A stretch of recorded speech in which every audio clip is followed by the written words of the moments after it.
ഇന്ന് കർക്കിടക സ്പെഷ്യലായിട്ടുള്ള എള്ളും അവിലിൻ്റെ റെസിപ്പിയാണ്. അതിന് വേണ്ടിയിട്ട് ഒരു കപ്പ് എള്ള് നന്നായിട്ട് ഒരു 3-4 തവണ കഴുകിയ ശേഷം ഒരു കോട്ടൺ തുണിയിൽ വിരുത്തി വെച്ചിട്ട് ഒരു ഫാനിൻ്റെ ചോട്ടിൽ വെച്ചിട്ട് നന്നായിട്ടൊന്ന് ഉണക്കിയെടുക്കുക. ചെറിയൊരു നനവുണ്ടെങ്കിലും പ്രശ്നമില്ല.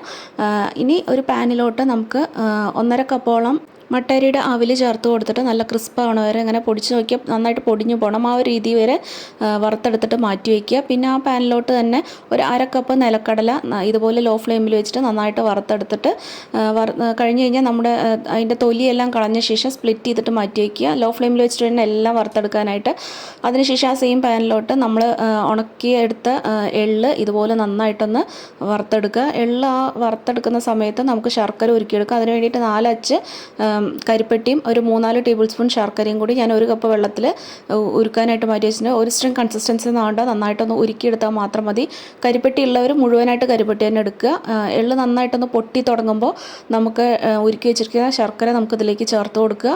അതിനുശേഷം നമ്മൾ വറുത്ത് വെച്ചിട്ടുള്ള ആ ഒരു അവിലും നന്നായിട്ട് ചേർത്ത് കൊടുത്തിട്ട് നല്ലപോലെ ഒന്ന് മിക്സ് ചെയ്തെടുക്കുക. അതിനുശേഷം ലാസ്റ്റ് നമ്മൾ തോലൊക്കെ കളഞ്ഞ് വെച്ചിട്ടുള്ള നിലക്കടലയും കൂടി ചേർത്ത് കൊടുത്തിട്ട് നന്നായിട്ടൊന്ന് വഴറ്റിയെടുക്കുക. ഇതൊരു ഫ്രിഡ്ജിൽ വെച്ച് കഴിഞ്ഞാൽ 4-5 മാസത്തോളം കേടുകൂടാതെ ഇരിക്കും. തീർച്ചയായിട്ടും എല്ലാവരും ട്രൈ ചെയ്ത് നോക്കൂ. ഡീറ്റെയിൽ റെസിപ്പി ചാനലിലുണ്ട്, സബ്സ്ക്രൈബ് ചെയ്യാൻ ആരും മറക്കല്ലേ.